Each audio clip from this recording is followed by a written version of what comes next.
All right, so we are here at Legion of Demons, and as you can see, my car is up on a race ramps, and I got a creeper underneath that. Why? Because we're gonna get to some testing we've been wanting to do for quite a while. Well, I've been wanting to do. So we got it up on the ramps because I've been wanting to test what would happen if we pull the stock catback system off of the car. And the reason I want to test that is because talking to one local guy here, he has got a 1320, he's got electric cutouts. I was telling him I wanted to pull the catback off. This was a long time ago. And he told me that I may end up losing power, may end up slowing down in a quarter because of it. And he had said that his electric cutouts, he has them basically where it would be where the exhaust would be dumped. And every single time he opened them up, he said he lost a full tenth and a quarter every time consistently.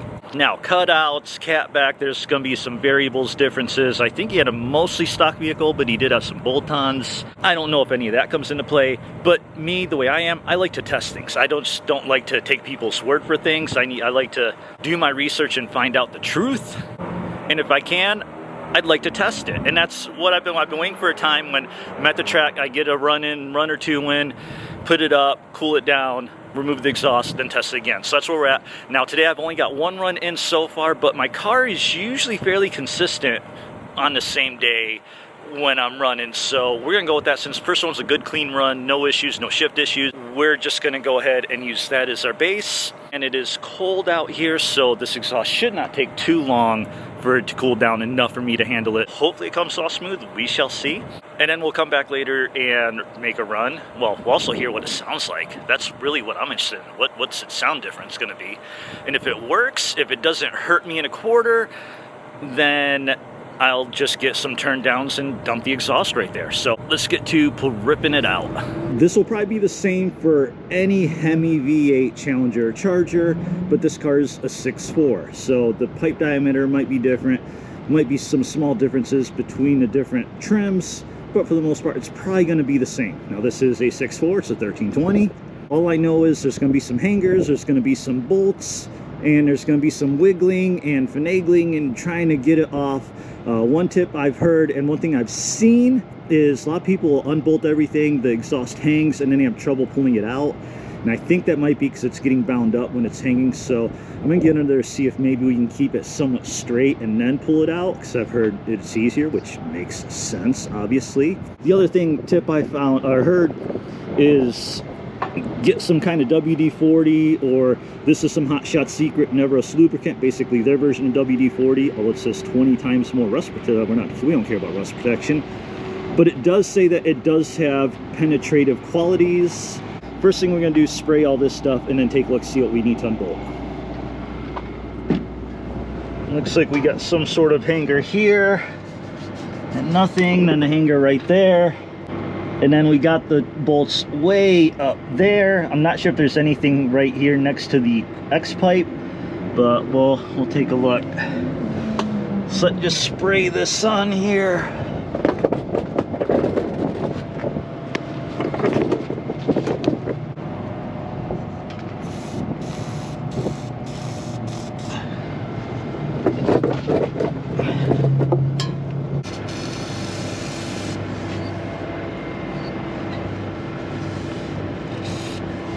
Okay, now I'll spray this. Obviously, we have our active exhaust here, so you're going to want to do something about that. You're going to have to do the delete. So I have my active exhaust both wired and the plugs, which I have the Z Automotive inactive exhaust plugs and already up here, so I don't have to worry about that here. If you're doing this and haven't done something like that before, you are going to need to address that.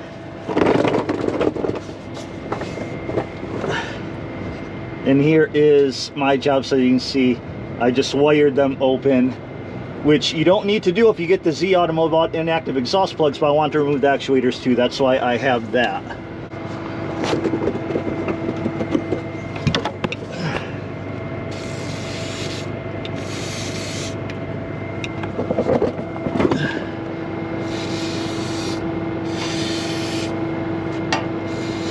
And for back here, we're going to try and spray as much of the pipe as we can, up, above, and below. Really try and get that in there. All right, let's get our sockets and just get that unbolted. Okay, so we got a 15 millimeter wrench. Let's see if we can get this to come off. It looks pretty clean still, so there we go. That to break loose. Ah, yeah, it's crunching apart.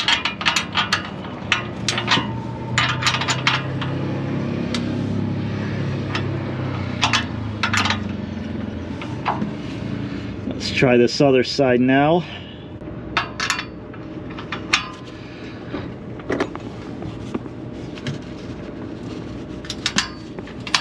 It's just a little bit of force to get that to break free.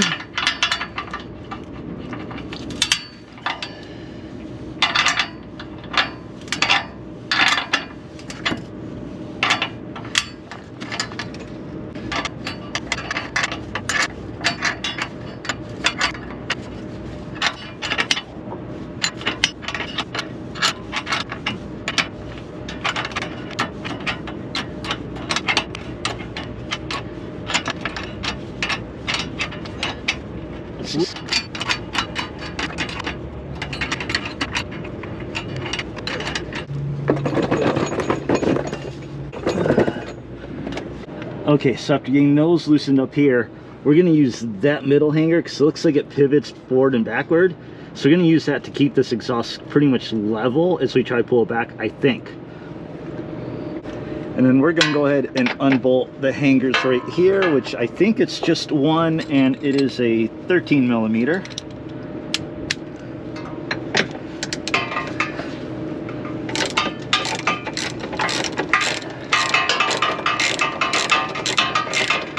That one unbolts pretty easily.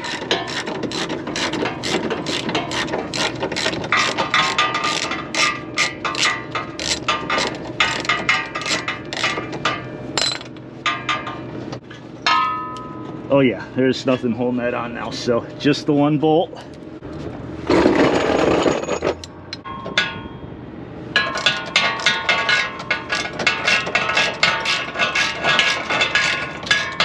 I do think it's easier on these 6.4s. They have a smaller rear resonator. I've seen some Challengers have the bigger ones, and it seems those make it a bit harder to get to this bolt.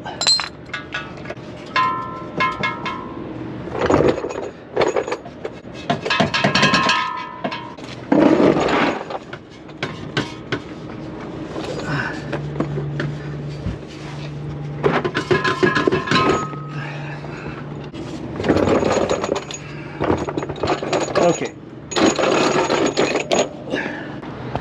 As nice as the creeper is, we're just gonna have to lay on the ground and go back there, because when you're trying to tug it, you're just moving yourself on the creeper, and that ain't gonna work. So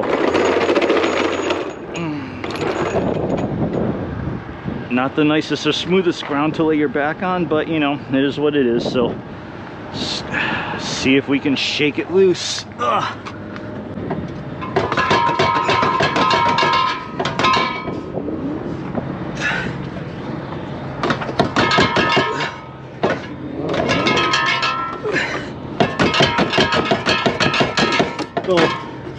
I thought that this pipe was smaller and fit into this pipe, but it's the opposite. This pipe is smaller and fits into this one, which makes sense because the exhaust is flowing back this way, so kind of like shingles on a roof, it needs to seal the right way, so that does make sense.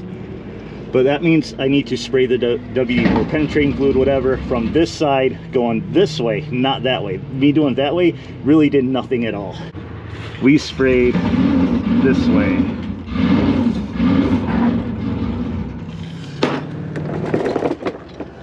Okay, so we're gonna do one extra thing here. I asked on the forum and other places for some tips.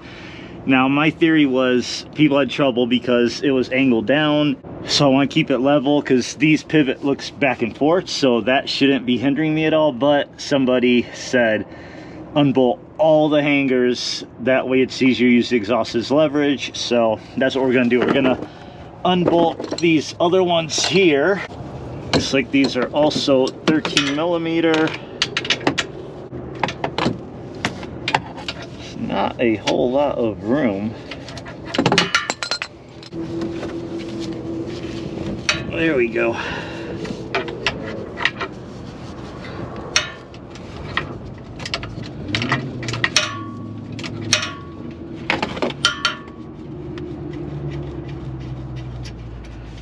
Oh good, I can loosen it with my finger pretty quickly. So gosh, how long is this bolt?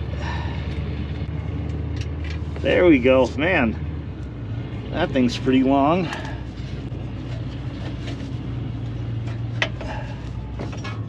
Oh, interesting way that that comes off.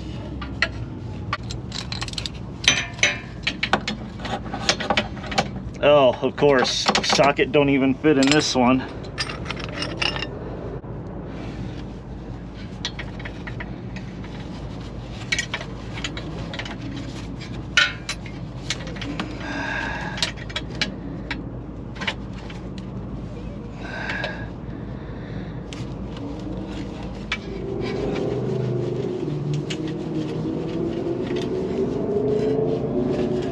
Okay, now let me snip off these clips, which for this one, I'm gonna have to get my zip ties, which I always carry extras to zip tie. So you see it's kind of loose right here, and I don't want it catching or getting messed up here. So yeah, I'm gonna zip tie that out of the way.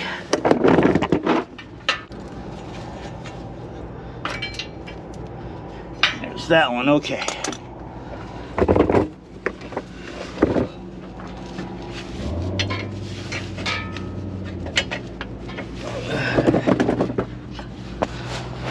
So these hangers hangs here, and this bracket hangs on the frame, so you have to lift it up, and then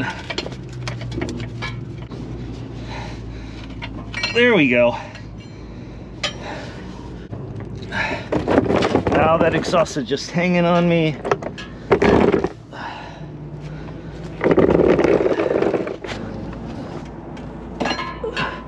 Oh, I feel like it's moving side to side.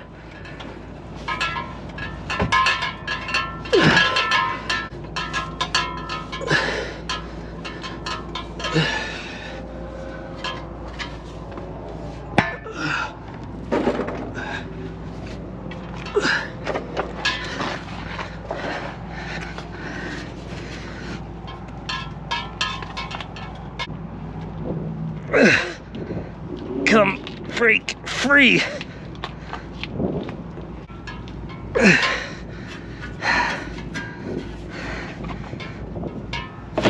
Oh, there we go.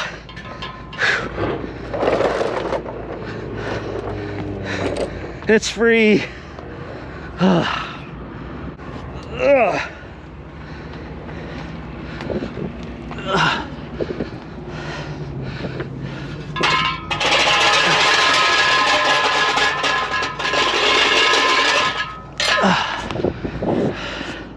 Well, there's a good chunk of weight reduction. So yeah, if you need to remove this exhaust, this is why I do these videos, to show you everything, let you learn from my tips. So you want to undo those clamps, and you want to unbolt all 4 of these hangers, because then once it's hanging down, it's not the up or down movement or back and forth, it's that side to side. That's what kind of got it to break free.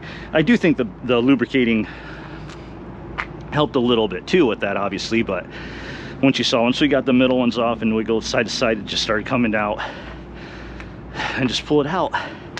We'll have to weigh this up, but I'm pretty sure this should weigh about 60 pounds, because if you guys don't follow him on Instagram, Mac Built, Mr. Mac, OMG, it's Mr. Mac. I think he had some YouTube videos out. So he pulled the exhaust off, and he's been telling me to get this thing pulled off for a long time. I keep telling him I want to test it. But anyway, he weighed it up, and I think he showed it was right at 60 pounds. So that's where we're probably going to be. So once I get this home, we'll throw on a scale so I could see. So in case you're wondering,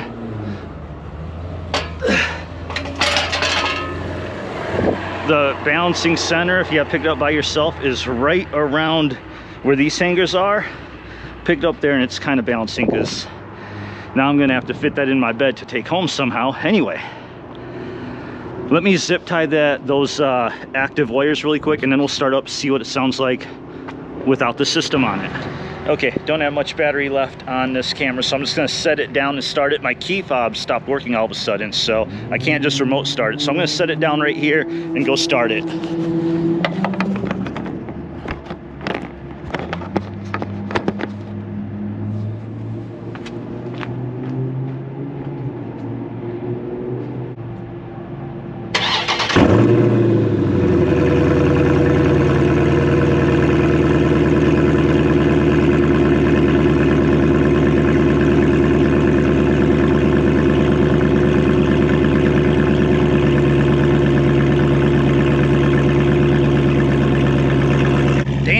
That sounds good. Let me rev it up a little bit.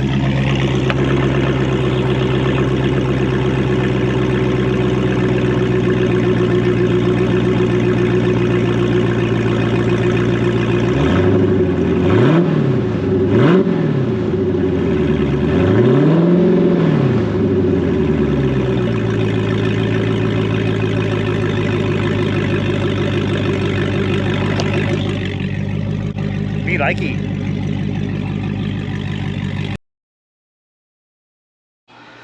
All right, back in my garage, getting that oil change done because of the tick that came out, and it's honestly time anyway. But we need to keep going on this exhaust video here, so I got it right here. Normally, I actually stored it under the car because, you know, it fits. That's where it came from. But now we got to weigh it up. Hopefully, I can get this to work, so I kind of know where the center balancing point is, and I think it should hopefully fit on that box there. So I've got my scale on the bottom. As soon as I put it on, it should be zeroed out with the stuff on it now. Okay, and we are in fact zeroed out. So now, let's see if we can get this thing to balance on here without hitting the car too. That's the other trick. All right, it's balanced, 59 pounds. So the catback weighs 59 pounds. And again, I'm missing the actuators. Oh, wait, hold on. Got our 4 bolts. 59 pounds, 2.9 ounces. So as Mac Built said, because I know Mac Built was telling him about this, he actually weighed this up. And I think he came up with pretty much the exact same number. So there you go. Let's go ahead now and flip the camera and let's talk about what I found with my testing, how I feel about it, and wrap this video up. All right, let's wrap up this video on the exhaust, and really all we got to talk about is the whole testing part, the part that I was talking about, whether it's going to hurt performance or not. Now, obviously, as I'm going to say, as I always say, there are so many variables that go into times. This is why you can't compare your performance on one given day in one part of the country to somebody else's on the other side of the country. So I'm going to say in my situation, this car with a stock tune, stock powertrain, no bolt-ons of any kind, stock exhaust manifold, stock cats, with all of that said, removing the whole catback system, which by the way, again, I stored under the car. It's actually underneath there right now. Luckily, I don't drive it every day anymore, so anytime I do, I need to pull the exhaust out. But in this case, it did not hurt performance. If anything, it helped performance. Now, obviously, we have the 60 pounds that we gained. That right there is 0.06 of a second just in weight savings. So we're gonna speed up from that. But performance-wise, I can tell you 99.99% I am positive that removing the catback did not hurt my performance. It actually improved performance. And we're gonna talk about these flips. Now, I say that with a caveat, it did hurt some performance in some parts. So, obviously we had our first test run, and that was a 1094 at 123.72. And that was a perfectly good, clean run. DA was, I forgot, negative 500 or something like that. And because my car is usually pretty consistent given similar conditions, I felt that was a good base. So then after that is when I pulled the cat back off. So my first run with the cat back off, we cannot use that hardly at all to judge performance because I had a horrible run. I had a wheel hop at launch, and that was pretty much my fault, but I'm gonna blame the exhaust on that because I didn't get the tires heated enough because I had a bad burnout. In fact, I'll play that clip here in a second.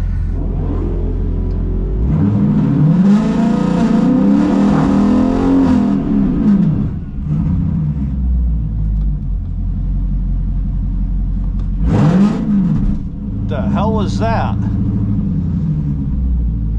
Basically, when I'm doing my line lock, I've always gotten used to where I'm not necessarily watching the gauges, I'm listening for the sound, because with line lock on these cars, you have to keep the revs at a certain spot. You can't go too fast, can't go too slow, otherwise they'll kick you out.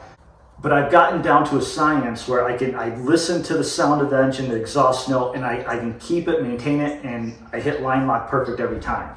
This first run out, the car was so much louder, it kind of freaked me out. And because I'm so used to going off the sound, because it's so much louder, I let the wheel revs get way too low and ended up putting me in limp mode, and I didn't heat up tires enough. I take off, had horrible wheel hop. But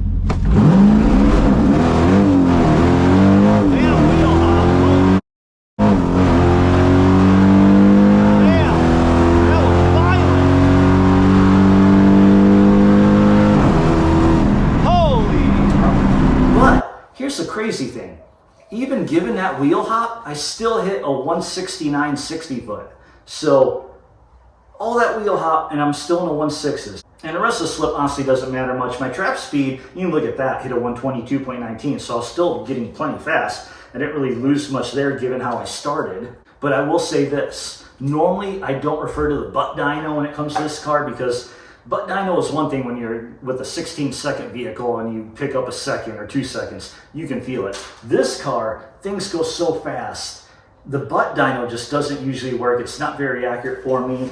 I mean, I can tell when I have a good run, but I don't rely on that butt dyno the way I do other vehicles.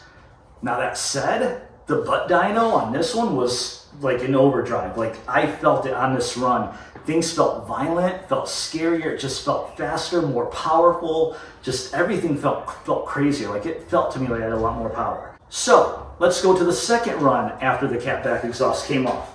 This time I was like, all right, let me look at my gauges a little bit more, let me make sure I get a good burnout and not be scared of how loud it was. And I did it. I got a good burnout in.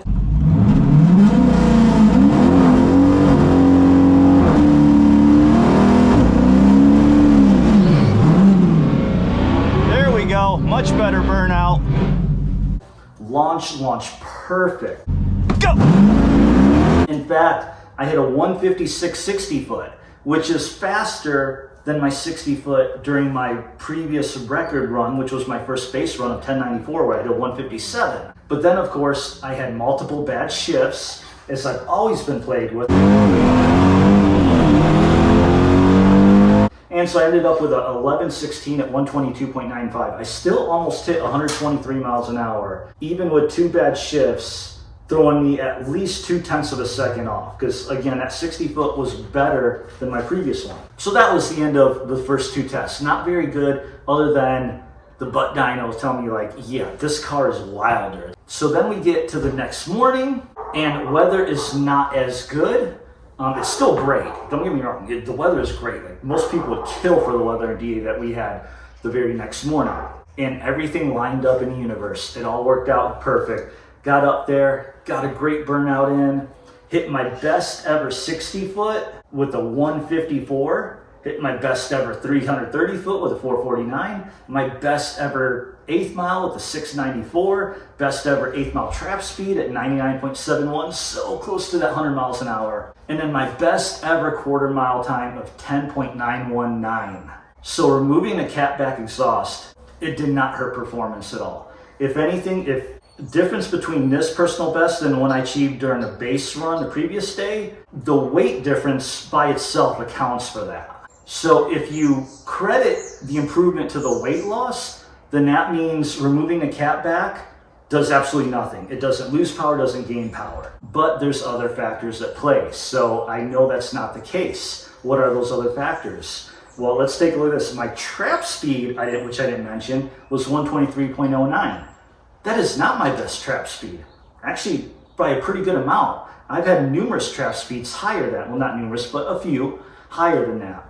My previous best the day before still holds my record of best trap speed ever at 123.72. And honestly, if you look at that faster lapse time but slower trap speed, kind of what I'm thinking is kind of what I feel. In the lower to mid range of the power band, the car feels it just feels crazier, it feels wilder, it feels like it's accelerating at a much quicker rate. But then at the top end of the RPM band, the power band, it feels like maybe it did lose a little bit up there. And obviously in the first power track, with the gearing, you're shifting through gears pretty quick. You're hitting that 1-2 shift pretty quick, 2-3, and then between the 3 and the 4 is a little bit longer, then going 4 to 5 is an even longer stretch before that shift.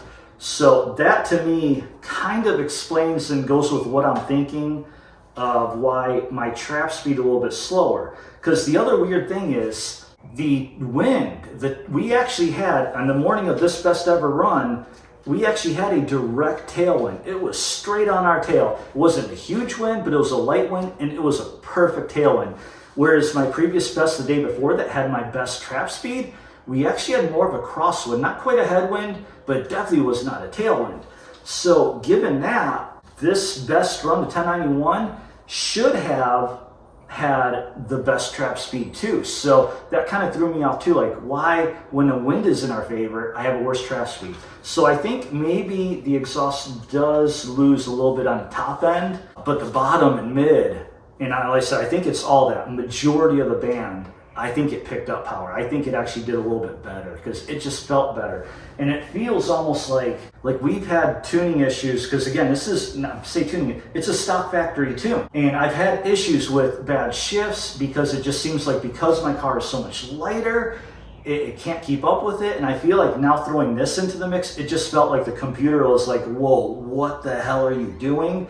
Not only do you weigh so much less, but now the exhaust is flowing out so much more freely or whatever. And this car that Dodge from the factory said should be running an 1172 at 115 miles an hour is now running a 1091 at 123 miles an hour.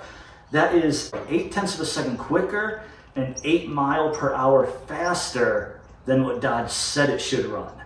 So clearly their tuning is not set up to account for that kind of speed. And I think that's what a lot of people I've talked to, a lot of experts, they kind of come to a consensus is that's why I'm having a lot of the shift issues I'm having is just the computer is just not tuned for a car running this quick through the quarter. But then also here's another argument for the fact that it did pick up power without the catback is this 1091 wasn't even in negative DA. It was actually positive. Now it was only positive 3, but it's on the positive side. Considering the fact that my previous best from the year before of a 1098, that was a negative 1000 DA. I can only imagine what this car would have ran in that DA in Houston this time around. Let's finish up this video. It's up to you what you want to do with your exhaust. Different exhaust systems are going to do different things. Now, I'm not discrediting my 1320 buddy that I talked about earlier with what he said. What he said, 100% absolutely, I believe what he says is true, but everybody's situation is different. Now, he has some bolt-ons. I don't know if he had headers on there or not, but I do know he had like the Flex kit, E85 kit on there. And he didn't have an open dumped exhaust. He was going through cutouts, which in my opinion, I'm just kind of brainstorming thinking here, and I'm just thinking of aerodynamics and flow and airflow, and I'm just thinking with cutouts, instead of just going straight out a pipe like it is on this car, it is going straight down the pipe, and then there's an opening here, so it's got less resistance, so it's coming out through here, which makes it so much louder, but then there's still pipe here, and I feel like it's not a direct outlet. And I think the fact that it's got regular pipes still there, I think that may be affecting it, maybe causing some turbulence. I don't know. I could be BSing all this stuff right now, which I kind of am because I don't know what I'm talking about. I'm not an engineer. Maybe we can get the engineer to explain guy to kind of talk. Maybe you can figure out this, help me figure out my lower trap speed with personal best every other time. I know he's done some videos on exhaust scavenging and things like that, which is good stuff. So if you want to learn more about exhaust scavenging, he kind of addresses the whole like myth of, oh, you need back pressure, this and that. It's not so much that, it's scavenging. And again, there's other variables at play. So what works in my case may not work for you. Plenty of other variables involved. All I can tell you is this is my car, this is my setup, this is what I did, and show you the actual real time slips with real timing systems, not Dragy. I know Dragy's are pretty accurate, performance pages pretty close, but none of it is going to be real time slips. So anyone that gives you testing based on performance pages, sorry, just not that good. So anyway, hope this video helped. If all you needed was to learn how to pull the cap back off, you're probably not even watching at this point. If you are still watching at this point, man, I appreciate you. Thank you so much for doing that. Like, comment, subscribe, all that good stuff. See you at the drag strip.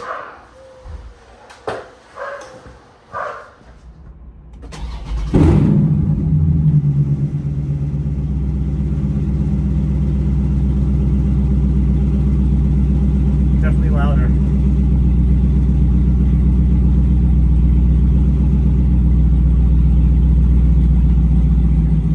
Let's just go for a little run on the pad here, see what it sounds like inside.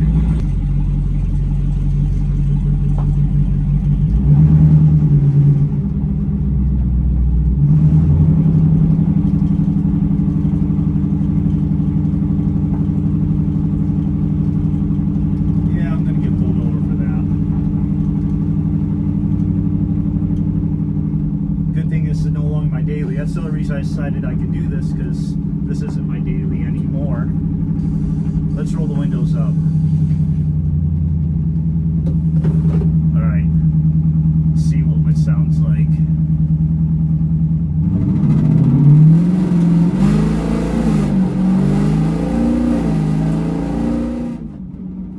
Damn. That's a stock 392 there, boy.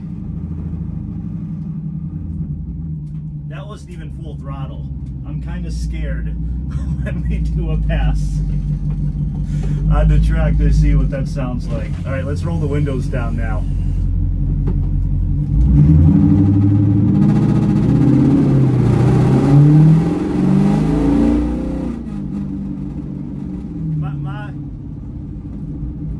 This seat is vibrating like crazy, like insane.